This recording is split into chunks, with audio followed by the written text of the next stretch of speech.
نیما انتظاری این گل اول هست که ملاحظه می‌کنید. ممنونم از همکاران در با دانایی. فیاض میردورقی گل رو ببینید چه این ضربه سر بوهمدان گل مساوی رو زد. محمد خلیفه قنبری حالا ضربه‌ای که زده میشه و خلاف جهت توپ درون دروازه قرار میگیره. تک به تک علی پور و دروازه و گل درون محوطه جریمه و توپی که درون دروازه ارسال به درون محوطه جریمه اشتباهی که انجام شد و توپی که درون دروازه قرار خوب رفتن بده موقعیت هست برای شمس آذر و توپی که درون دروازه قرار میگیره.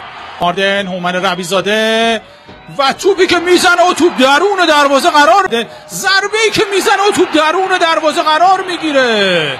آدورمن هست شوتی که میزنن و توپ درون دروازه قرار میگیره. مناسب یک دسته که اشتباهی رو انجام دادن و توپ درون دروازه شمس آذر کماکان صاحب توپ هستن و توپی که درون دروازه قرار سمت چپ سلمانی و حالا فرصت برای ملوان و دروازه باز میشه.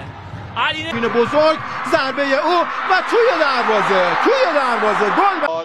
بازم به همه حالت نمایشی بلند میاد به داخل محوطه جریمه. روزبه چشمی پشت محوطه جریمه این ضربه با پای چپ و دروازه استقلال باز میشه. حساب کار 1-0 شد به سود ذوب‌آهن. با امیرحسین جدی به توپ رسیده. موقعیت هست برای بازیکنان ذوب‌آهن. ارسال این ضربه سر و گل دوم برای ذوب‌آهن.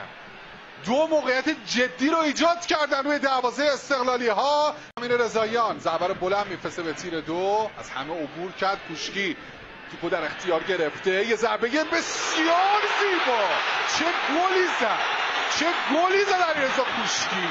برای دومین بار بود اونجا توپو میکاره. اصلا شوشتری میزنه و گل سوم برای ذوب‌آهن. حساب کار 3-1 میشه. چقدر با برنامه حمله میکنه تیم ذوب‌آهن.